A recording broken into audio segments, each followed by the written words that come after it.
Jadi ada satu makhluk, dia kayak noni Belanda ngikutin saya katanya, ngikutin Mas Seto itu gara-gara saya pernah gambar sesuatu yang dia sukai. Nah saya nggak tahu. Tiba-tiba dia ngelihat bareng sama satu orang lagi, ada bapak-bapak lagi mancing di situ juga, bapak-bapak warlock, warga lokal. Dia ngelihat katanya bentuknya kayak tangan gini ke atas terus hilang set ke bawah. Suatu ketika saya tuh mancing-mancing mensugesti sih sebetulnya sih malam-malam, tolong dong kasih gua gambaran makhluk yang benar-benar serem yang bisa nakutin. Saya lupa apakah malam itu langsung atau malam berikutnya. Yang jelas saya tidur. Di mimpi itu saya ketemu makhluk.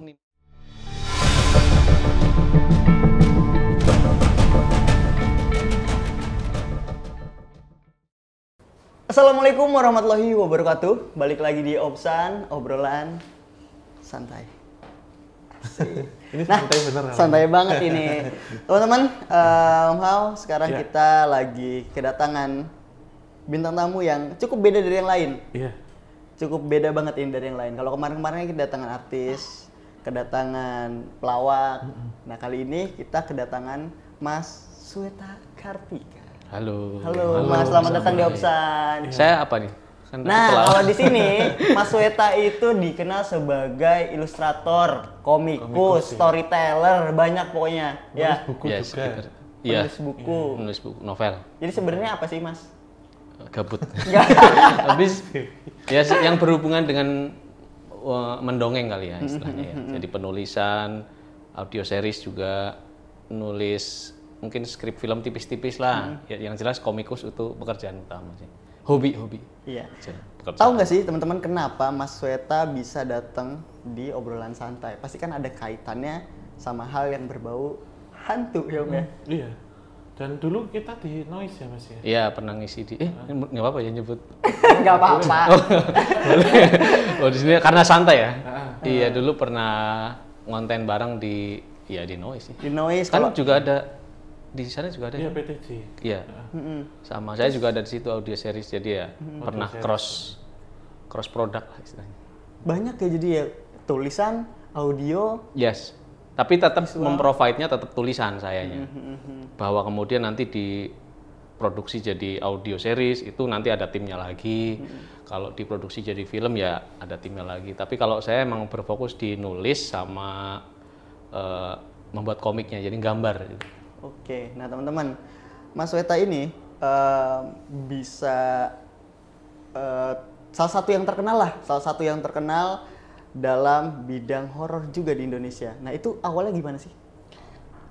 Yang jelas karena saya tinggal di kampung yang kalau di kampungan ngerti sendiri ya berbeda gitu. Jadi kalau saya lahir di tahun 86-an itu sampai saya umur 5 tahun aja kayaknya listrik belum terlalu baru masuk itu pas saya kecil lah baru masuk. Jadi dulu ya pasti kita disuguhi zaman kecil ya kalau di kampung itu disuguhi cerita-cerita terlepas dari benar atau tidaknya.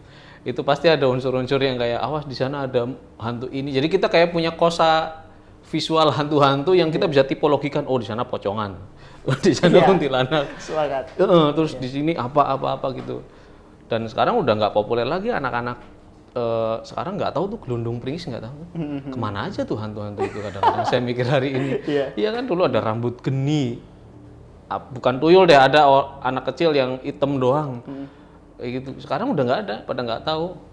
Udah hilang. Nah, itu gara-gara itu jadi ke-trigger terus rumah saya itu saya tinggalnya kecil di rumah sebetulnya rumah pemerintah untuk guru. Bapak ibu saya guru SD tinggal di perumahan itu yang posisinya itu diapit oleh balai desa, lahan kosong, lapangan voli, sekolahan, kanan kiri kuburan. Nah udah stand alone di situ. Iya. Nah itu bayangin aja, hidup di situ. Menarik. Pas kecil, mungkin itu dari situ triggernya. Gitu. Nah pengalaman apa di masa kecil itu yang ada beberapa pengalaman yang berkesan mungkin?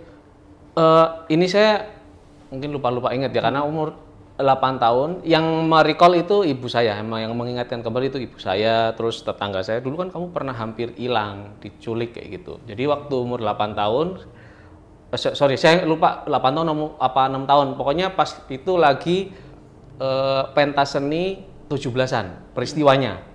Bapak saya itu biasanya jadi tim kreatifnya si event kayak gitu tuh. Saya ingat banget waktu itu bapak saya bikin spanduk tulisannya Proklaseni, proklamasi dan kesenian tuh. Pada saat itu persiapannya tuh udah biasanya pas maghrib itu udah mulai, kan acaranya malam kayak gitu mas. Jadi acara pentas seni malam, maghribnya itu anak-anak biasanya bermain di lokasi depan panggung. Nah itu saya kayak dipanggil ibu saya, tapi manggilnya itu nggak suara gitu, tapi kayak di telinga. Terus saya noleh, ya ada ibu saya di situ. Nah ibu saya itu biasanya kalau pakai zaman dulu yang ada shoulder padnya itu, tahu nggak, yang baju kayak gitu.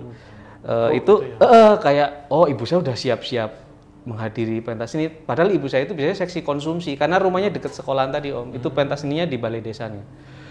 Ibu saya perasaan tadi masih membungkusi makanan, iya masih pakai yang plastik selamat menikmati warna merah tuh sama ibu-ibu PKK lain. Kok ibu saya udah rapi ya? Terus dia bilang gini, ibu mau, saya nanya ibu mau kemana? Kok pakai baju bagus? Mau ke pasar gitu kan? Maghrib. Oh mungkin asumsi saya waktu itu habis bahan makanannya atau apa gitu. Sehingga saya jalan pas ngikutin sampai kuburan itu. Terus saya berhenti, ibu saya kok ke kuburan? Saya berhenti, terus ada mbah-mbah, loh ngapain di sini maghrib kayak gitu. Itu ibu saya di situ. Oh enggak, udah ayo. Ditarik sama Mbah Marten namanya, almarhumah. Ditarik, Bu ini dilaporin ke rumah. Ibu saya di situ, lagi mengusir. Loh kok ibu di situ? Gitu. Mbak Marten langsung bilang, ini tadi di kuburan begini gitu. Mau ikut ke kuburan ini gitu. Bingung, itu langsung ibu-ibu lain yang di saat itu om ya. Pada, ingetin anak-anak kita.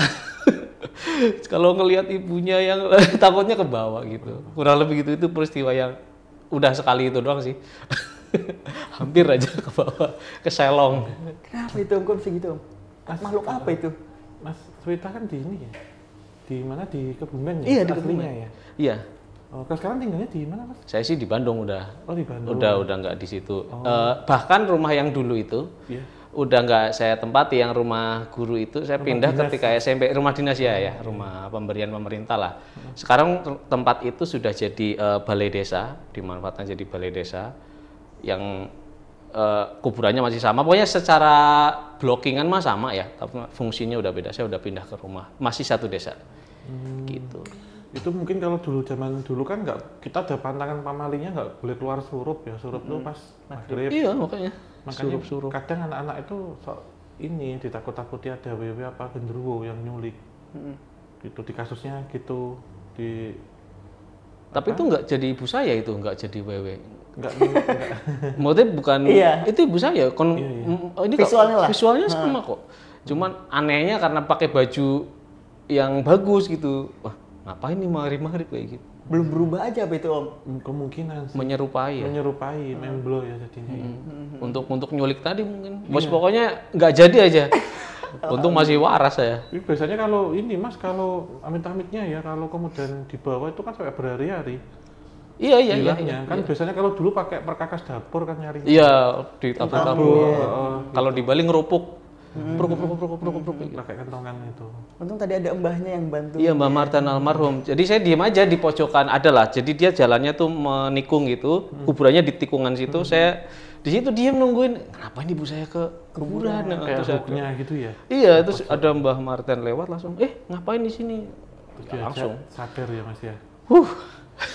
Iya, memang bisa nyerupain mas. Nyerupainnya itu nggak entitas yang sosoknya itu, tapi orang dekat kita. Paling sering temen sih mas biasanya. Ajak main kemana, petak umpet. Oh iya, motifnya sesama anak kecil ya? Oh gitu. Saya dulu pernah ya, waktu saya kan di Jawa Timur dulu, di Jombang dulu. Kalau kita main petak umpet malam-malam. Yang mau mendekati Surut loh mas, jam 5 sampai jam 6 loh. Enggak sepedaan masuk kebun-kebun itu, kadang ada yang nyerupain, ngajak misah gitu mas. Hilang nanti.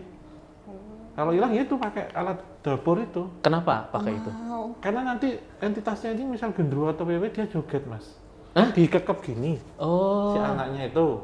Nah kalau ada suara dia joget gini dilepas. Oh gitu. Sebenarnya cuma dikekep gini doang mas. Oke.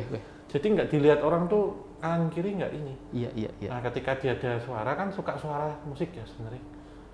Dilepas. Dia akhirnya lupa joget gitu. Anaknya yang diculik ini dilepas. Jadi bukan karena berisik bising. Iya, tak pikir karena berisik. Enggak. Biasanya ada iramanya tuh. Oh, gitu. iya. Enggak sembarangan gapruk gitu enggak ya? Suaranya itu enggak kayak ini bangunin orang mau sahur biasanya. Tapi pakai perkakas dapur, pakai kaleng cat, pakai itu. Itu masih ada zaman dulu memang. Jadi hilang. Dilepas, setannya joget Joget gitu. beneran ya, Mas. Oh, Lupa. jadi kan. kelihatan sih Kelihatan. itu. Oke. Yang ketemunya nanti di bangunan kosong, di bawah pohon ara. Iya, Mas. biasanya gitu. Di kuburan gitu. Terus seringnya ketemu. Bahkan ada yang ketemunya di ini, Mas, di dalam keranda anaknya. Padahal nggak ada pintu masuknya. Gak ada pintu masuknya. Goks. Gokil ya. Nangis di situ gitu. Iya. Iya. Nah, selama kejadian itu, setelahnya apa yang Mas Sweta rasakan? Biasanya kalau orang ketemu setan kan ada panas dingin, ada demam. Iya. Nggak sampai sih waktu itu mungkin karena nggak jadi. Oh, karena nggak jadi sih. Iya. Nggak tahu ya kalau jadi mungkin yang ngalamin sampai panas dingin tuh orang lain ada. Tapi Mbah udah senior lah, ada bapak-bapak. Oh, Jadi ngelihat juga gitu, Mas. bukan hilang, tapi dia ngelihat di belakang rumah saya itu kan ada gang ale ya istilahnya. Jadi jalan setapak sih, bukan gang. Jadi sini yang lapangan voli, di belakangnya balai desa itu ada jalan setapak, di situ ada. Nah, tadi kan Mbah Mardan yang putri, ini Mbah Mardan yang kakung, yang laki. Itu lihat gembung tanpa sirah, nggak ada kepalanya. Oh, Orang tanpa kepala. Iya. Mas ya? Hah? Headless.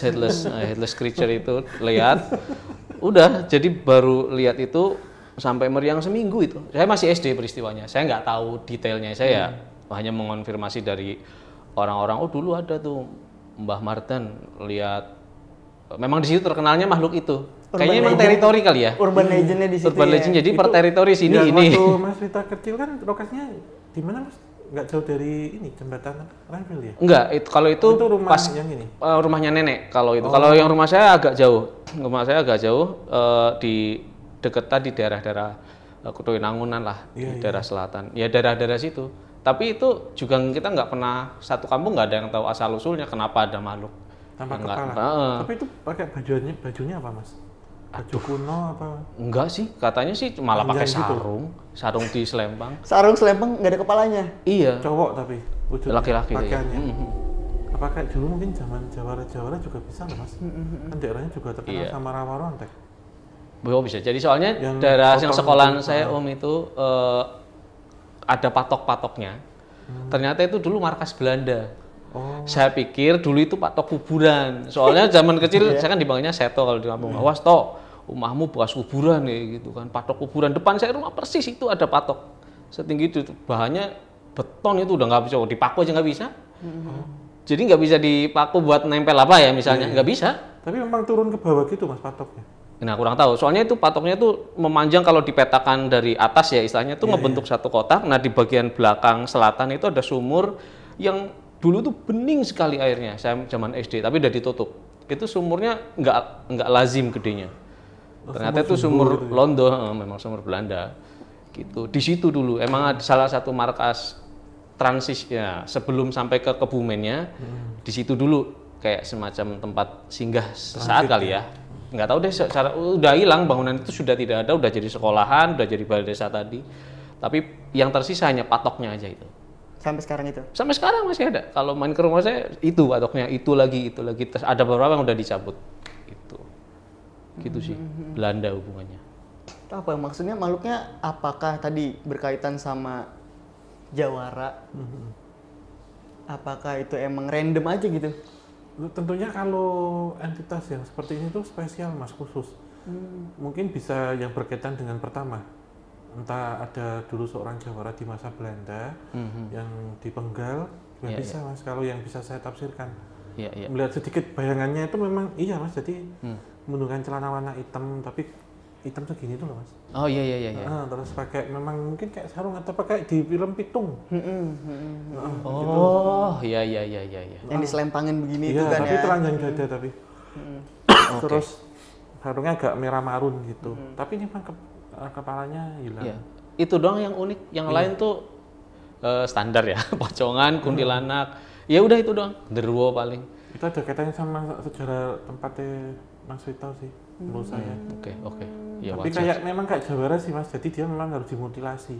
cara meninggalnya. Ya, ya. Harus kepalanya dipisahkan dengan badan. Dan dibuang jauh. Kemungkinan kepalanya dibuang di laut, di pantai. Ya, ya. Jadi nggak bisa balik. Nah, tadi kan kayak rontek gitu. Aku agak kepo nih. Berarti kan di situ termasuk tempat yang ini ya Mas, maksudnya ada bekas Belanda. Terus tadi juga juga sempat melihat bahwa di situ ada jawara juga. Nah, di situ kan ada sumur ya? Iya. Apakah sumur itu juga portal gaib atau pernah ada kejadian nggak di sumur? Nah, anehnya malah nggak ada. Jadi kalau saya kan dulu kalau saya cuma dilarang hati-hati aja di situ. Tapi dari saya nanya ke ada rumah dinas tadi yang lebih dekat lagi, ada 2 yang lebih dekat sumur itu, nggak pernah ada kejadian apa-apa malah di sumurnya. Biasa aja malah. Yang anomali ya tadi mungkin karena menurut saya ya, karena itu agak jauh dari tempat tinggal, agak berjarak lah sebetulnya. Jadi di situ di area itu aja, di balai desa itu, dan itu nggak cuma sekali orang yang ngelihat, beda-beda, tapi sosoknya sama, peristiwanya berbeda juga. Ada yang jalan doang, ada yang lagi main catur. Biasanya ada meja yang dipakai buat main catur, seolah-olah ada orang main catur di situ, tapi 1 orang doang itu yang nggak ada kepalanya. Versinya berbeda, orangnya berbeda, tapi satu Makhluknya entitas. satu. Iya, di dalam gedung itu. Kalau di sumurnya nggak ada malah. Kira-kira tujuannya apa? Maksudnya tujuan si makhluk itu munculin diri itu, nongolin diri ke orang-orang, tuh tujuannya kira-kira apa kalau menurut Om? Sebenarnya eksistensi ya pertama, ataukah mungkin entitas ini diserupai oleh jin yang tujuannya untuk eksistensi atau menakut-nakuti, tapi ini bagian dari residual energi sebenarnya.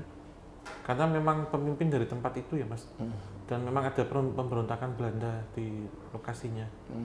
Karena berkaitan dengan daerah antara Purworejo dan Kebumen itu, bahwa Purworejo itu kan sebenarnya daerah basis Belanda, kekuasaan Militer Belanda, ya? militer, dan bahkan akan menjadi satu alternatif ibu kota sebenarnya di Pantas Purworejo. banyak bangunan itu ya? Iya, jadi antara Purworejo, Prembun, Kutawinangun sampai Kebumen itu memang strategis militer. Iya, iya, iya. Jadi tadi saya singgung tentang jembatan Rainfield, itu juga ceritanya banyak dekat rumah sakit RSUD Kebumen. Iya. Nah, saya melihat ini memang jawara dulu yang ada penentangan dengan pihak kolonial Belanda, dan terkenal karena memiliki satu kesaktian. Ternyata si Belandanya ini dia punya penasihat spiritual, orang pribumi. Oh, untuk yang ngalahin itu. Untuk ya? ngalahin. Quote-unquote pengkhianatnya berarti ya? Yang mana Mas? Yang ikut pro sana. Belanda. Iya, yang pro Belanda ya. Yang bikin kita dijajah ratusan tahun karena itu ya. Iya, iya. Jadi nggak ada faktor kalau orang tanya, oh kita banyak ini kok bisa nyantet, dari ahli santetnya sudah disewa Belanda gimana? Iya. Nah, Jadi blok dulu. Iya. Jadi ada kayak pertikaian Mas di tempatnya jenengan, sehingga itu banyak patok-patok, kemudian ini itu sebenarnya untuk menandai lokasi yang akan dibangun benteng Stelsel. Karena mengingat itu pun menjadi jalur gerilya Diponegoro pada waktu itu. Perang Jawa ya? Perang Jawa, iya, Yova Orloh. Udah akhir-akhir tuh. Iya Mas, berarti sekitar 1825, 1830 karena di awal abad ke-19. Karena kan ke sana kan menoreh Mas. Iya. Kemudian ke sini kan Bogowonto. Ada Loulo. Itu Bogowonto bener. Nggih, Bogowonto Mas, Loulo, kemudian Butuh, terus kemudian ke selatan jalur selatan atau jalur Dendles ya. Jadi memang politik benteng Stelsel yang akan dibangun, tapi ada pemberontakan dari Bumiputra. Salah satunya melibatkan 1 orang ini tadi. Itu sebenarnya nggak nakutin Mas, tetapi wujud terakhir itu tanpa kepala, karena kepalanya kita nggak tahu kemana. Kalau prediksi saya ya, ada 3 tempat, apakah itu dihanyutkan di sungai, dimasukkan dalam sumur yang kita maksud itu, atau dilabuh di pantai selatan. Ya. Jadi sebenarnya memberikan satu gambaran, tidak mencari kepalanya, tapi menunjukkan sebenarnya yang disebut pahlawan tanpa tanda jasa, jadi nggak tahu, atau pahlawan tak dikenal, yang dulu memperjuangkan daerah situ. Secara positif, tapi negatifnya terkadang karena orang-orang dulu kan ini Mas punya pegangan ya, korin yang menyerupakan diri. Paham. Gitu. Sekarang udah nggak ada, tapi udah nggak tahu itu, makanya saya juga bilang, apalagi di situ sekarang ada balai desa, dipasang wifi, udah semua pada ngegame. Iya. Setannya yang takut sama anak-anak itu. Betul. Nah itu pada saat di era itu ya, Apa tanggapan warga tentang desa yang seperti itu, Mas? Dengan banyak hal-hal mistis seperti itu. Dari saya, opini saya. Sebetulnya kan, kalau saya itu kan mungkin kayak Om Hao juga senang sejarah. Saya tuh senang mengangkat, kalau berkarya itu bisa ngangkat, senang banget kalau ngangkat ada sejarah sama kultur. Hampir di semua lah, di produk. Meskipun itu horor, kayak saya bikin webtoon horor, tetap aja saya sambungin ke sejarah sama budaya. Saya senang banget ngelihat ya perjalanan ini sih sejarahnya yang sampai sekarang, terus jejak-jejaknya apa yang kadang-kadang jejaknya itu tadi manifestasinya wujudnya itu mistik. Ya kan kadang-kadang gitu kan, kita kadang-kadang ngelihat kayak keris buat saya keren gitu, tapi buat orang mistik banget ya. Buat saya keren kayak saya kan kerja di graphic studio juga di Wanara Studio, itu basis pengembangan visualnya itu kultural, sehingga ada gambar barong apa. Pernah kita campaign buat PSSI, kita bikinin Garuda, lazimnya kalau di pewayangan ada taringnya kan. Buat kita tuh keren, tapi buat orang lain kok serem sih ada taringnya gitu. Ngerti gak sih? Jadi tergantung POV. Kalau saya ngelihat itu, tanggapan saya keren. Karena tapi ada bagian culture-nya iya juga. betul, itu bagian buat saya itu, maksud saya keren banget gitu. Kayak sekarang kita melihat budaya Jepang yang kelihatannya monster-monster gitu, buat mereka serem kan, bisa jadi. Buat kita kan keren-keren aja visualnya gitu. Mungkin itu ya, tergantung POV. Kalau saya memang seneng karena tadi seneng angkat budaya ke dalam karya, sehingga hal-hal yang kayak tadi itu bisa jadi satu nilai jual menurut saya. Jadi itu kalau kita muatkan ke dalam karya itu jadi itu ada value-nya loh, kayak gitu. Nggak cuma asal serem, asal apa, enggak dulu, ntar dulu. Kenapa ada genderuwo? Dulunya apa di risetnya? Oh ternyata dari Gandharava, pernah ada di Langkan Borobudur, ditaruh di atasnya. Apa sejarahnya ini? Oh penjaga, protektor. Ya udah, terus diolah lagi diolah ke dalam karya, sehingga dia tidak semata karena wujudnya serem gitu, tapi karena ada nilainya lagi di belakang, ada sejarahnya. Nah, untuk karya pertama yang berkaitan sama hal mistis itu apa, Mas? Jadi 2018 itu saya kembali mencoba mengkaryakan sesuatu yang saya senangi. Sebelumnya saya kalau bikin komik itu action, romance, science fiction paling ya. Tiba-tiba kayak ke inspirasi gitu, kayaknya coba balik ke sesuatu yang belum pernah saya ulik tapi saya suka dari dulu, yaitu horor. Nyobain lah waktu itu bikin Journal of Terror yang pertama saya bikin tuh, tentang simple banget sebenarnya premisnya, orang yang bisa ngelihat dunia kematian dari mata orang yang masih hidup. Sesimpel itu aja gitu, tapi tokohnya itu melihatnya dari saudara kembarnya udah meninggal. Jadi matanya itu pakai pinjem punya saudaranya udah mati, dia ngelihatnya dunia seberang gitu dari saudara kembarnya.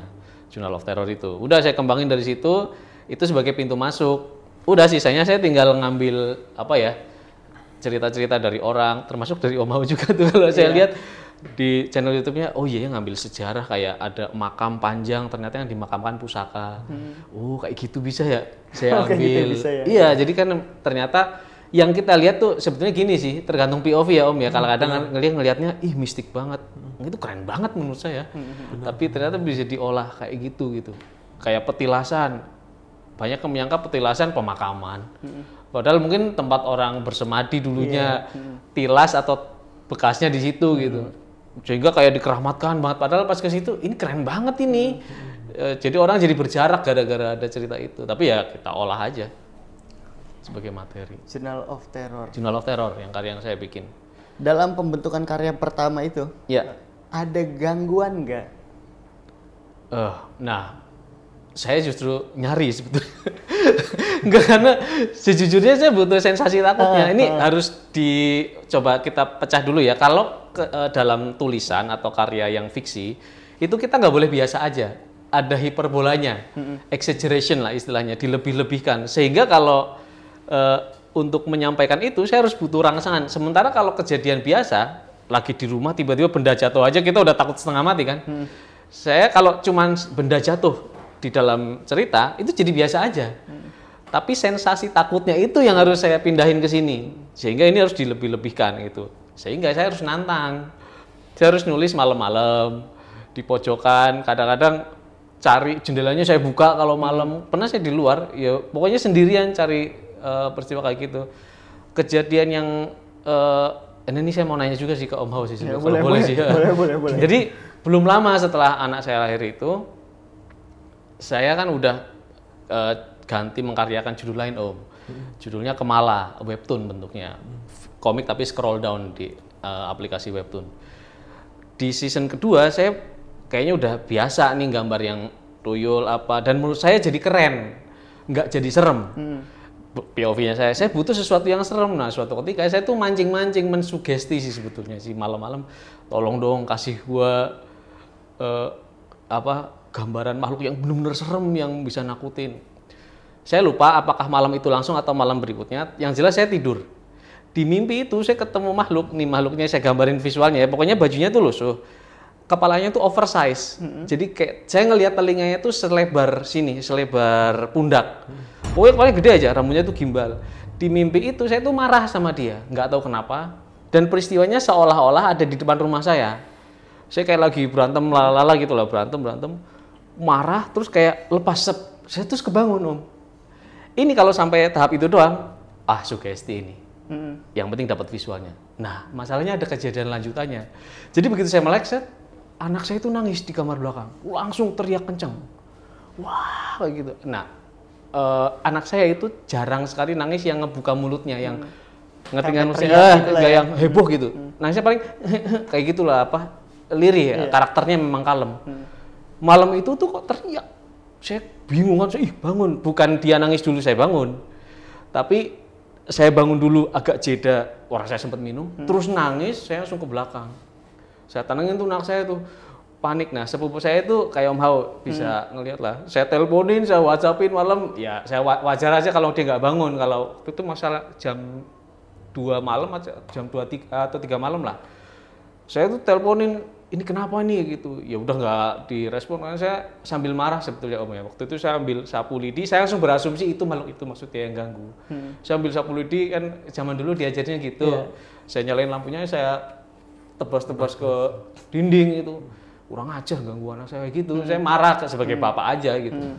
Sambil teriak-teriak itu. Terus baca ayat kursi beberapa kali baru mereda itu. Udah habis itu nggak ada lagi. Jadi sebetulnya ya kalau tadi cuma sampai saya bangun, mungkin itu sugesti. Ini ada hal lain atau peristiwa lain yang seolah-olah menguatkan kalau ini bukan sugesti ini, kayak gitu loh. Gitu sih Om, itu kejadian sekali-kalinya itu. Nah itu nggak tahu itu, apakah bisa kayak gitu, saya mensugesti itu jadi datang beneran gitu. Iya, itu saya benarkan Mas. Jadi ketika kita ketika kita ingin, karena pengalaman di nulis-nulis sebelumnya Mas Dili pernah ngalamin. Nulis-nulis buku KTJ sebelumnya. Ada entitas yang datang. Jadi bukan selamanya dikirimi orang ya Mas, tapi terkadang manggil. Apa yang kita pikirkan, yang kita sugeskan ke diri kita, diwujudkan. Diwujudkan dalam artian bukan kemudian itu menjadi seperti halusinasi, tetapi justru entitas ini terpanggil. Iya. Gitu, karena kan tidak terikat oleh ruang dan waktu, interdimensional. Jadi entitas itu bisa masuk kapanpun. Justru mereka yang datang itu memberikan inspirasi dan bersedia untuk digambarkan atau dituliskan. Oh gitu. Tapi narsumnya langsung. Oh, soalnya kok kayak gini wujudnya? Ya saya gambar sih, kemudian saya gambar gitu. Ada salah satu komen ketika itu tayang, sebetulnya itu kan waktu itu masih nabung episode saya, masih belum tayang.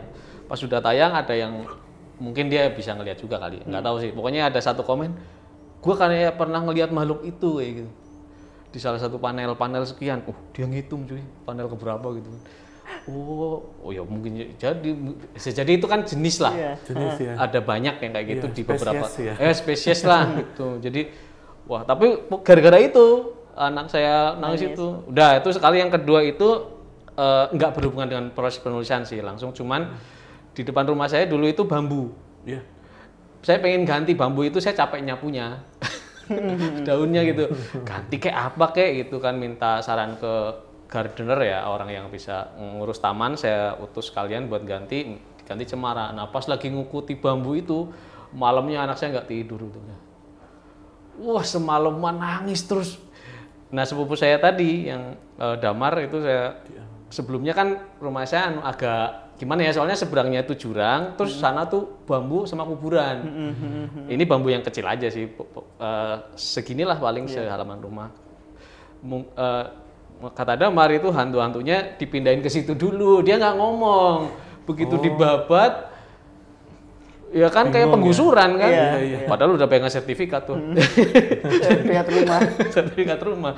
Ternyata apkir. Itu akhirnya masuk lagi ke rumah, anak saya semalaman itu nggak bisa tidur. Saya sampai aduh, waktu itu masih belum 1 tahun, masih hitungan bulan, 6 bulan lah mungkin. Wah tuh saya langsung protes tuh ke yang bener ini kok kayak gini bro, gitu. Bentar, orang saya taruh ke situ semua hantunya. Jangan dong. Konsultasi saya pindahin. Iya.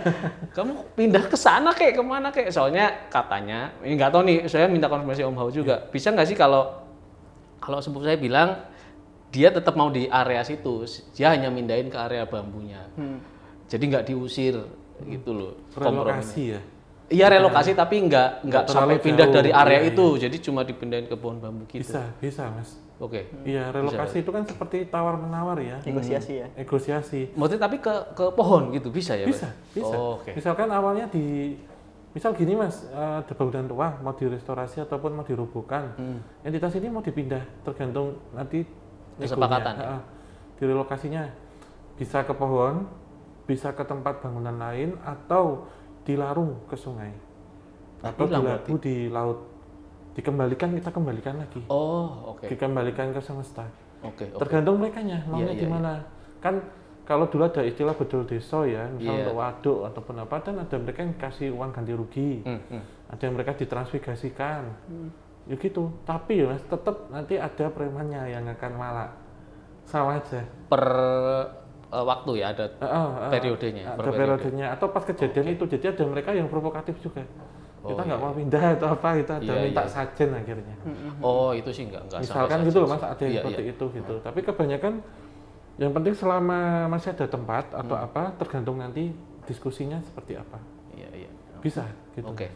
Nah itu ada ritual khususnya nggak untuk memindahkan basic lah, maksudnya nggak mesti yang orang yang mengerti ya dan bisa melihat, tapi ada nggak misalkan orang-orang biasa, orang awam gitu, ada nggak? Maksudnya bagaimana caranya menegosiasi si makhluk tersebut untuk pindah, atau ada nggak resikonya? Pasti ada mas, kalau resiko tergantung nanti diskusinya apa, karena kasusnya kan macam-macam ya.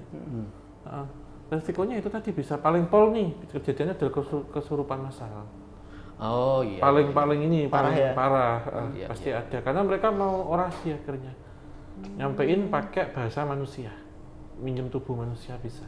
Oh makanya demo, ada yang suka ngomong ya, jadi ganggu kalian berisik. Iya, yang sering kejadian ini mas, sekolahan biasanya. Iya. Misal ada pembangunan gedung baru, nebang pohon, nutup sumur, biasanya masuk situ pasar atau apa. Itu tadi nebang pohon. Iya. Nebang pohon, iya kan. Dihilangin semua bambunya. Sekarang udah jadi cemara 4. Tadinya bambu berapa rumpun itu. Tapi aman sekarang? Nggak aman, udah 2 tahun yang lalu kan itu peristiwanya. Udah 2 itu doang sih sepanjang penulisan, terutama yang di rumah yang baru. Kalau sebelumnya saya biasa nggak sampai, mungkin karena nggak sampai nantang sih. Dulu kan saya hanya keperluan yang penting laku gitu. Enggak, sekarang saya ada lebih transcendental aja, saya pengen bisa nggak sih kayak gitu visualnya tak masukin kayak gitu. Sampai sepupu saya juga nge-warning kalau Mas hati-hati kalau gambar buto gitu kan, karena kayak saya seneng banget gambar itu karena tradisi semata, nggak ada hubungannya, nggak ada lihat tempat. Kalau misalnya kayak di kafe, lihat kafenya apakah itu hasil renovasi bangunan lama, karena nanti ngaruh katanya bisa, nggak tahu nih bener nggak sih kayak gitu, orang bisa masuk makhluk itu bisa masuk ke gambar. Iya bisa masih memanggil ataupun memang menjadi tempat. Apalagi di situ ada ritual, itu beda lagi mas. Misalkan seseorang membuat patung, seseorang membuat boneka, melukis, menggambar yang menyerupakan, terutama bahkan foto itu pun bisa akan terisi, apalagi diritualkan dengan tertentu, dengan tujuan tertentu. Nah yang masuk nanti yang dimaksud itu gitu. Iya. Oke. Ya itu kayak gitu, gara-gara saya diingetin aja kalau mau lihat mau gambar itu lihat-lihat. Ini wah saya sih nggak ngerti ya kayak gitu, masa harus lihat di tempat ada kagak, nggak bisa lihat. Nggak nanyain dulu ini renovasi nggak ya bangunannya ya? Iya, dia mau gambar. Jadi kadang-kadang bangunan lama mungkin ada entitas yang itu terus tertarik. Jadi ini informasi dari sepupu saya aja ya, saya nggak tahu, saya nggak bisa lihat. Jadi ada satu makhluk, dia kayak noni Belanda ngikutin saya katanya, ngikutin Mas Seto itu gara-gara saya pernah gambar sesuatu yang dia sukai. Nah saya nggak tahu. Iya. Pokoknya habis itu ganggu nggak dia apa kan ada yang nempel doang ya. Iya. Ada yang sampai apa benalu nyedot energi apa gimana gitu. Enggak sih nempel doang. Oh ya sudahlah atau akan berhenti dengan syarat apa gitu. Ya kalau sudah tidak terlalu sering menggambar yang kayak gitu gitu. Gitu makanya saya sempat ganti genre kan. Action dulu deh. Karena ada warning nih. Iya, jadi yang ini hiatus dulu deh. Pokoknya saya pernah hiatus 1 tahun hanya untuk menulis sehingga tidak ada visual gitu. Pas saya cek lagi ke beberapa orang yang bisa itu, lihat nggak ada sesuatu yang nempel di saya. Dulunya pasti jawabnya ada. Sekarang malah ada yang duluan ngomong, kemana tuh makhluk yang kemarin nempel-nempel? Berarti udah nggak ada 1 tahun itu. 1 tahun saya fokus nulis aja, nggak ada gambar. Tapi di badan nggak kerasa apa-apa? Saya sih nggak ada ya. Cuman katanya gini, sering berantem nggak? Apa sering lebih uring-uringan nggak ya gitu? Saya takutnya tersugesti. Jadi enggak sih menurut saya gitu. Mungkin saya jadi kayak penolakan aja sih. Gitu sih kurang lebih melogiskan. Tapi ini nggak emang bisa gitu maksudnya? Kita kan juga punya ilustrator ya, ada Mbak Olida kan. Emang ketika menggambar tuh emang sering dapat gangguan dan gambar itu kadang energinya masuk ke dalam situ gitu, makhluknya. Nah, apakah kalau kita menggambar ada entitas atau makhluk yang cuma suka karena dengan style gambar mungkin atau pewarnaan dan itu jadi faktor kita bikin ketempelan gitu loh? Iya pasti ada. Apalagi menggambar entitas makhluk astral dengan tujuan memang ingin memvisualkan. Karena tentu ada makhluk astral itu yang mereka narsis yang digambar. Ada yang mereka minta tolong untuk digambarkan, ada yang mereka nggak mau sama sekali, ada yang tidak ada kaitannya tapi suka dengan gambarnya mas. Karena berkaitan dengan residual memori dari entitas itu. Oh iya. Gitu. Misalkan dia suka dengan bunga apa, mawar, itu dia akan ngikutin. Oh ini saya suka dengan gambar ini atau menggambar bangunan tua. Menggambar. Oh bangunan juga? Bisa. Wah. Menggambar misal gambar apa kereta api, misal kereta api uap gitu. Terus mungkin menggambar yang menyerupakan anggota keluarga atau orang yang pernah dicintai. Misalkan gambar anak kecil ini random aja, tapi kok anak kecil ini mirip sama anaknya entitas ini gitu, misalkan noni Belanda atau kuntilanak gitu, dia bisa suka mas. Gitu, sedikit membangkitkan residual memorinya. Iya. Sehingga mengikuti itu bukan berarti memberikan satu hal negatif, tapi seperti halnya aku pengen tahu perkembangannya seperti apa, gambarnya kayak apa. Storyline-nya seperti apa ceritanya. Tapi tidak akan menyerap energi, tapi justru ingin tahu saja. Ngikuti jadi kayak stalking gitu. Fans ya? Fans tak kasat mata. Oke, menarik ya. Jadi memang ternyata resiko ketempelan itu nggak cuman dari orang-orang yang suka nantangin dan penelusuran ya. Maksudnya semua orang juga punya resiko gitu loh untuk ketempelan. Iya. Ya kan? Dan main musik pun juga sama, masak bahkan sama loh. Entitas-entitas yang dulu suka masakan tertentu, wangi dari aroma makanan atau yang tadi main musik klasik atau musik apa itu membangkitkan memori. Itu jadi akan datang. Dengan tujuan kalau kita dimaksudkan untuk tujuannya entitas ini biar datang akan berbeda karena ada interaksi. Tapi kalau tidak disengaja tidak akan ada interaksi. Jadi aman mas. Tergantung niat ya. Tergantung niat. Kayak seperti membakar dupa. Kalau tujuannya untuk aromaterapi beda sama tujuannya untuk ritual. Iya. Di rumah saya kan itu bukan dupa sih, aromaterapinya itu melati kan. Iya. Kan banyak yang bilang, di sini bau melati. Lah, kamar saya tiap hari bau melati. Emang itu yang buat menenangkan saya malah aroma itu. Saya nggak suka yang lain. Yasmin. Okay. Nah, Mas Weta ada nggak misalkan satu cerita mungkin dari narsum yang menjadi inspirasi buat penulisan dan itu menurut Mas Weta serem banget? Kalau saya lebih butuh kayak gini mas, saya kan ngomik, butuh visualisasinya, sehingga saya butuh kadang-kadang nanya ke orang-orang yang berkemampuan khusus, orang indigo itu, saya nanyanya kayak gini. Kadang-kadang orang kan saya meraga sukma, astral projection, sudah aja sampai gitu. Saya kan cuma butuh, kalau astral projection itu visualisasinya seperti apa? Saya kan butuh tahu sekelilingnya kayak gimana gitu ketika melepas sukma itu.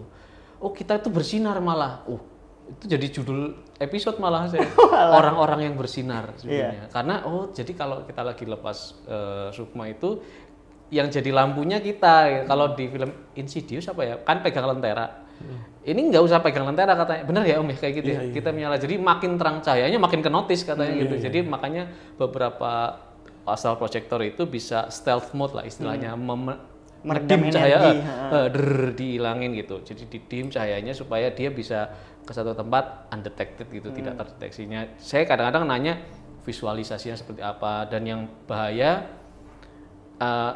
ini nyebut merek dikit. Jadi zaman dulu ada majalah misteri. Iya. Zaman-zaman ya mungkin saya mau SD lah itu zaman dulu. Iya kan? Itu. Iya kan, jadi itu ada teman-teman saya itu, ini yang kemudian saya jadikan inspirasi, sok-sok astral projection, terus hilang separuh, pokoknya ketemu orangnya. Jadi dia katakanlah berhasil mungkin Om ya, jadi berhasil melakukan astral project di rumah kok nggak ketahuan orangnya, akhirnya disamperin, pulang pas udah diketahui dia hilang pokoknya jiwanya. Kosong, nggak bisa itu. Terus pas begitu dikembalikan sama orang pintar nggak bisa seutuhnya, bargainingnya tuh nggak bisa dapat full kembali utuh gitu jiwanya, karena kan dia mungkin tidak gifted dari lahir bisa seperti itu, hanya mempelajari ilmu yang mungkin rukunnya tidak benar ya kan. Pokoknya dia ketemu langsung kosong ya, sampai hari ini saya tahu orangnya. Jadi orangnya tuh kalau gitulah kadang-kadang diem sendiri ketawa gitu, mungkin dia pernah ngelihat apa gitu di seberang kanan. Nah itu pengalaman yang kayak gitu, ini kelihatannya remeh banget ya. Allah, hilang jiwa doang banyak kali. Entar dulu. Coba kamu bayangin apa yang udah dia alami kan di seberang sana, yang mungkin kita nggak tahu. Ada yang bilang jadi pekerja di seberang sana kan, yang dilihatin ada orang dwiraga tuh, kepalanya binatang, badannya orang. Macam-macam kan, dia saking shocknya lihat visual kayak gitu kan, pulang-pulang jadi kayak bengong. Itu sering banget saya masukkan ke hampir subchapter tuh, pasti ada peristiwa orang. Kalau di Jawa keselong lah nyebutnya. Keselong, ini orang keselong saya masukin gitu. Itu sih yang sering banget saya ini, sama visualisasi tadi. Kalau ahli astral project seperti apa, terus pengistilahannya kayak pas stealth mode. Stealth mode namanya apa ya, saya lupa deh. Pokoknya kalau Raga Sukma tuh di mode senyap aja. Mode senyap, supaya silent mode lah ya, supaya nggak ketahuan. Oh itu saya masukin kayak gitu. Gitu sih. Dan kalau makhluk cerita ya, dari teman-teman atau narasumber, apa yang ada yang Mas Weta boleh nih, saya mau nanya juga ke Om Hao nih. Soalnya kalau di kategorisasi biasanya tuh ada arwah tanda kutip yang sudah meninggal diserupakan, ya kan? Terus ada dedemit yang kayak tuyul, genderuwo, apa yang mungkin by entity memang tercipta seperti itu. Tapi ini yang Om saya pengen nanya, saya nyebutnya, saya nggak tahu istilahnya Om. Namanya cryptid creature lah, jadi makhluk aneh. Dia tidak non humanoid ya. Ini pengalamannya tante saya di bendungan terkenal banget ini, karena melingkupi 3 kabupaten, namanya Bendungan Wadas Lintang. Dulu orang nyebutnya Wadas Lintang itu batu wadas sama bintang. Karena batu wadas gitu ya? Terus kalau malam memantulkan sinar bintang gitu. Nah tante saya itu cerita dari tahun 94 dia itu jadi divisi Husada atau P3K di sebuah pramuka, lagi pramuka anak-anak SMP itu. Berkemah di daerah Bendungan Wadas Lintang, di daerah pembangkit listrik tenaga airnya itu di situ.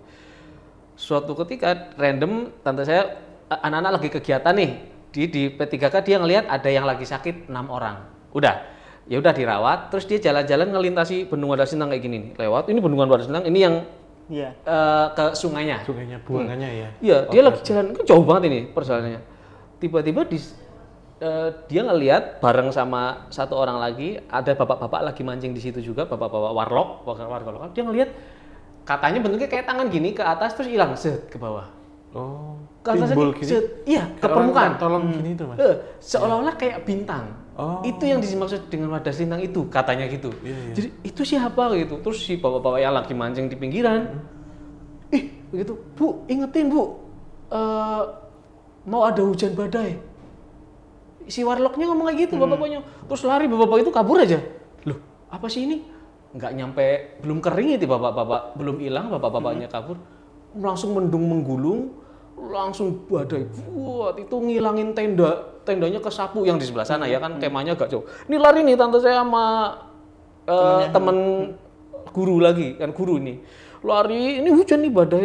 Nanti lalahnya si orang-orang yang pramuka ini lagi kunjungan ke PLTA-nya, jadinya di dalam ruangan lah kurang lebih gitu. Tendanya pura kesapu badai itu sebentar terus hilang. Ada kepala desa atau orang situ terus nyamperin, di sini ada yang ngelanggar aturan nggak? Wah bingung, ngelanggar aturan apa? Ditanya terus akhirnya keinspirasi sih tante saya yang sakit tadi. Kalian sakit kenapa? Kalau langsung meriangnya tuh kompakan. Lagi menstruasi, buang pembalutnya di mana? Itu di tempat sampah, itu ditunjuk ada itu bukan tempat sampah, itu cungkup. Cungkupnya babat alasnya wadah selintas. Astagfirullahaladzim. Problem solve langsung. Waduh. Jadi kemunculan. Jadi si bapak yang tadi mancing itu, ini pasti ada yang ngelanggar ini. Yang ternyata ada, ya anak-anak SMP ya baru mens pertama mungkin. Belum nggak ngerti dicuci dulu apa enggak ya kan, dimasukin kresek dibuang itu kayak tempat sampah. Padahal itu cungkup makam yang ada rumah kecilnya, dibuang ke situ. Ternyata itu makamnya babat alas. Babat alasnya dulu sebelum pada Sintang dibikin. Gokil nggak tuh? Gokil banget itu. Nah tapi yang saya maksud adalah tanda-tandanya. Si makhluknya itu kayak, saya nyari kan bintang laut air tawar. Bintang laut air tawar ya bener ya. Nggak ada tuh starfish air tawar. Mungkin ya kalau gurita air tawar ada masalahnya. Itu warnanya pink ya, Mas, ya? Atau ubur-ubur. Jadi pokoknya membentuk bintang kayak bintang. Jadi mungkin ke atas terus nenggelam lagi. Ini permukaan ya. Set kayak gitu. Kayak ubur-ubur ya. Terus hilang aja udah. Iya. Nggak ada lagi. Nanti pada saat mungkin ya ada hal-hal tertentu lagi kayak gitu lagi. Gitu sih Om, itu saya penasaran. Menarik ini Om. Dia kan berarti kan creature ya, makhluk, tapi nggak tahu dedemit, nggak tahu apa gitu. Makhluk astral kan memang bermacam-macam jenis, Mas. Oke. Bisa jadi kalau misal kita secara logika, jika di situ ada ubur-ubur air tawar, lokasinya harusnya jauh dekat sama laut. Karena ibarat kata kan ubur-ubur yang terperangkap, kemudian terpisah antara air asin, ini air laut, yang air asin ini lama-lamaan akan kehilangan kadar garamnya. Akhirnya ubur-ubur ini bisa beradaptasi dan dia menjadi tawar. Tapi kan itu jauh. Ya kan lokasinya nggak mungkin. Kan itu dibangunnya kan juga kalau waduk itu kan berbeda dengan danau. Dibangunnya tentu secara bukan alami. Ya, tapi memang artificial dikerjakan oleh manusia. Konstruktif ya. Nah, kita lihat sejarahnya dulu tempat ini. Aral Wadas Lintang yang dulu sebelum dibangun bendungan itu apa dulu? Misalkan apakah hutan, apakah di situ ada sumber air rawa atau tempuran sungai-sungai. Nah, kalau di sini mungkin berkaitan juga dengan entitas-entitas astral penghuni tempat itu ketika tempat ini belum dijadikan bendungan. Yang saat lokasi ini tadi disebutkan dikotori ataupun apa, bisa dijadikan segelnya itu kebuka, Mas. Dealnya dulu zaman dulu. Dealnya pantangan mungkin nggak boleh kena apa, sehingga ini menjadi pertanda dari makhluk-makhluk itu muncul dalam artian memberikan peringatan atau membalaskan sesuatu hal yang kurang baik, gitu, sehingga turun hujan dan badai. Bisa jadi di petilasan itu nggak boleh kena darah, Mas, atau petilasan itu nggak boleh dikunjungi orang sedang menstruasi, pantangannya di situ. Ya, tapi itu kurang ajar aja sih. Iya juga sih. Walaupun tidak tahu ya, walaupun tidak sengaja, tapi itu berpengaruh. Iya. Ini pentingnya edukasi sih sebenarnya. Ketika kita mendatangi suatu tempat itu harus kita sampaikan bagi orang yang tahu. Di sini nggak boleh apa saja. Kan kadang ada pertanyaan, loh kalau kita nggak tahu, kemudian misal membuang sesuatu atau ngotori tempat itu dengan kata-kata tidak tahu, ini harusnya dikasih tahu. Atau bertanya. Gitu. Nggak terus ini nggak sengaja kok kita tetap kena, nggak bisa, harus kita tanya. Berkata kita masuk ke rumah orang kan kita tanya tempat sampah mana, sini nggak boleh apa, bukan nunggu dikasih tahu terus kemudian setelah melakukan playing victim, nggak bisa gitu. Karena budaya apalagi di desa-desa itu kan budaya masih kental, Mas. Betul. Itu juga agak ke atas kan, ke bukit. Iya. Yang mungkin nggak terlalu banyak pemukiman di era itu. Itu 93-94 lah tentu saya cerita. Emang kayak ngusir kan jadinya. Iya. Pergi sana. Iya. Apa dihilangin tenda-tendanya. Nggak boleh jadi bisa pulang itu. Iya. Pada pulang langsung. Pantangan yang dilanggar kan jadi masuknya. Sakit, kena badai. Iya. Itu cerita itu terkonfirmasi karena banyak guru yang masih hidup dan masih ini. Jadi oh iya itu peristiwanya ini. Wah. fix lah ini banyak yang ngalamin gitu. Tapi yang ngelihat si itunya tante saya sama yang satu bapak itu sama satu lagi yang nelayan pemancing lagi mancing di danau. Udah sih itu yang paling serem. Saya penasaran malah kalau ke sana lihat dong gitu. Tapi masa saya harus ngelanggar. Tapi udah ke sana? Sering kalau pada Selintang mah sering. Kalau liburan ya ke situ. Bagus tempatnya. Menarik. Nah, pertanyaan terakhir mungkin ya. Boleh, monggo. Satu makhluk yang Mas Weta idamkan pengen ketemu dan nggak ketemu. Saya pengennya yang zaman dulu, penjaga zaman dulu. Jadi teman saya pernah cerita, beliau kayak Om Hao juga, dia penyanyi malah. Dia tuh kalau mendaki gunung seringnya sendirian. Saya tanya kan, apa kamu nggak takut? Dah, karena justru bisa lihat, jadi makanya nggak takut. Kan jadi tahu daerah mana yang sebaiknya dikunjungi. Nah, dia pernah ngelihat sebagai makhluk sebagaimana yang ada di kanan kiri candi. Jadi nggak ada eyelidnya, nggak ada apa itu namanya kelopak mata, selalu melotot, tangannya lebih panjang dari badannya dan membawa gada. Itu adanya di gunung-gunung dia ngeliatnya. Cuma ngeliat 2 kali sih. Saya penasaran karena zaman dulu berarti orang memvisualkan makhluk itu dong. Dia itu ternyata menjaga teritori katanya. Diseret lagi kapaknya. Dan saya jadi merumuskan sendiri sih. Oh kayaknya nih matanya nggak boleh ada eyelidnya karena nggak boleh ketutup. Dia harus melihat terus, memantau terus kayak gini ngeliatin siapa yang bawa. Makanya kan biasanya ada larangan kalau naik gunung nggak boleh bawa ini, nggak boleh bawa itu, pantangannya nggak boleh bawa pusaka ini kayak gitu kan sering ada.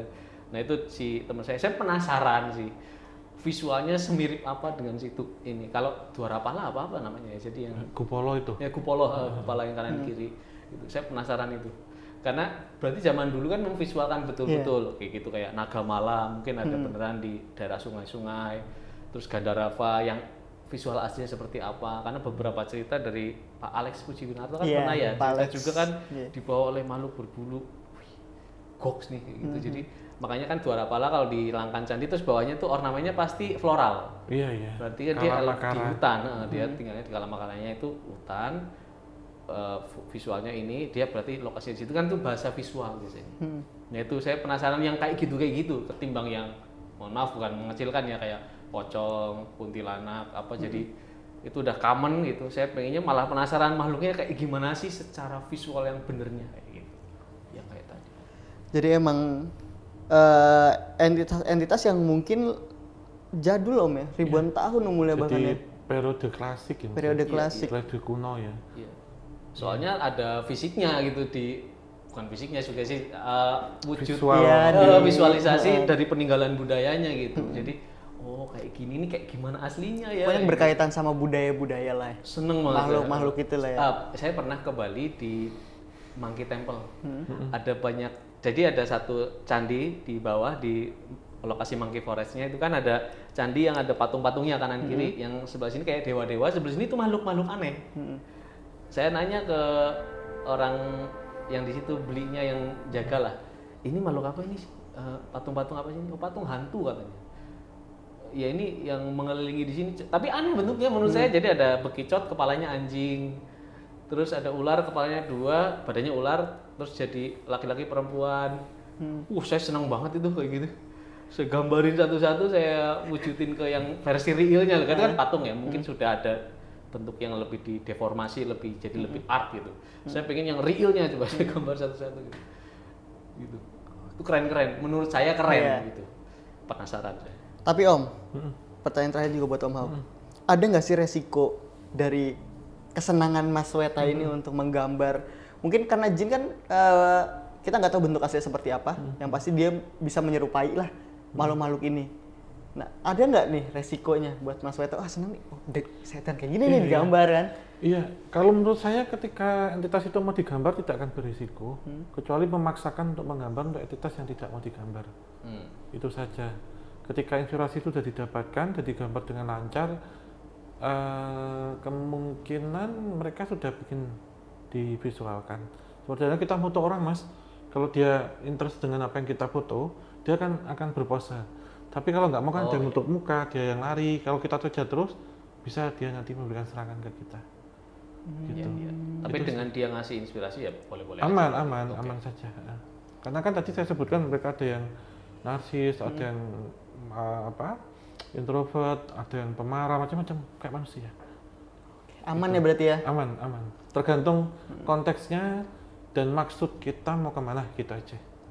Kalau toh sudah terlalu susah untuk divisualkan, mending jangan. Tapi kalau gampang, cepat dan nanti beruntung nggak mas kayak gitu. Kalau misalkan lagi mengilustrasikan dapat gangguan-gangguan kayak sakit, kayak contohnya anak nangis terus, rewel, atau enggak ya gangguan-gangguan macam-macam, itu tandanya gimana Om? Itu sebenarnya bukan gangguan kalau sakit, itu energi yang terserap. Kalau kemudian orang di sekitar kita, terutama kecil rewel, karena merasakan energinya nggak enak dalam artian panas, itu saja. Gitu, karena kehadiran mereka kan bertolak dengan energi yang kita pancarkan, gesekannya. Itu sih mas, aman.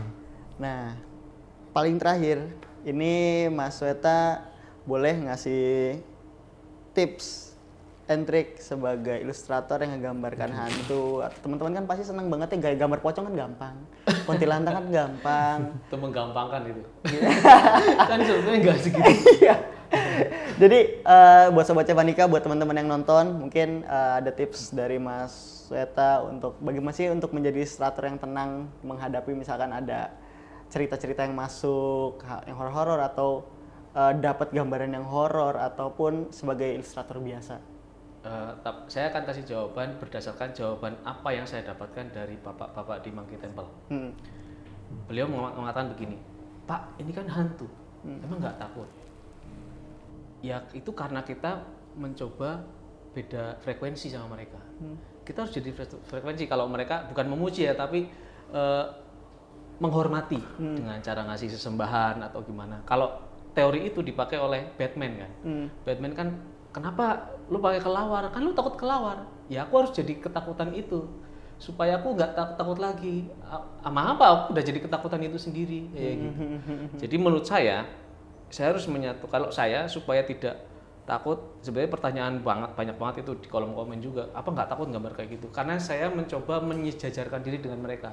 Loh, kita tuh coexist loh, bareng ya, satu universe loh, satu tempat. Hanya mungkin kamu ditakdirkan seperti itu wujudnya, saya ditakdirkan seperti ini. Mungkin saya aneh bagimu, kamu sebagaimana kamu aneh bagi saya. Selalu ada menanamkan mindset itu sejak awal gambar atau mengkaryakan sesuatu, sehingga ya dia bagian dari kita juga. Itu membuat saya lebih tenang. Mantap. Jadi ya biasa aja lah ya. Mereka tuh ada memang, gitu aja udah cukup. Dan ketika kita nggak ganggu, mereka nggak ganggu. Betul. Gitu ya Om ya. Mungkin cukup Om? Ya menarik sekali ya. Banget, dari sudut pandang seni metafisik sebenarnya masuknya ya. Betul. Iya. Menarik. Sukses terus dengan karya-karyanya Mas. Nggih, matur nuwun. Ya, apalagi nanti berkaitan dengan mengilustrasikan tentang sejarah-sejarah masa lampau itu juga menarik juga. Menarik juga tuh. Misal kayak tadi perang Jawa itu seperti apa gambarannya. Yang berkaitan kayak tadi Mas, misalnya Jawara tanpa kepala itu katanya sama perang Jawa, itu kan menarik gitu. Gitu. Mau jadi kayak kolosal modelnya. Yes. Keren tuh. Ya, terima kasih untuk semuanya sudah menyaksikan dari awal hingga akhir. Untuk teman-teman yang mungkin memiliki ini ya, kemampuan ataupun juga bakat seperti Mas Seto seperti ini, nggak usah takut, dikembangin aja. Dengan mencari inspirasi yang ibarat kata ringan dalam arti itu diperbolehkan gitu. Dan satu lagi Mas, nanti kalau merasa badannya nggak enak atau apa, minum air putih atau kelapa untuk recharge. Air kelapa muda terutama yang benar-benar buah ya.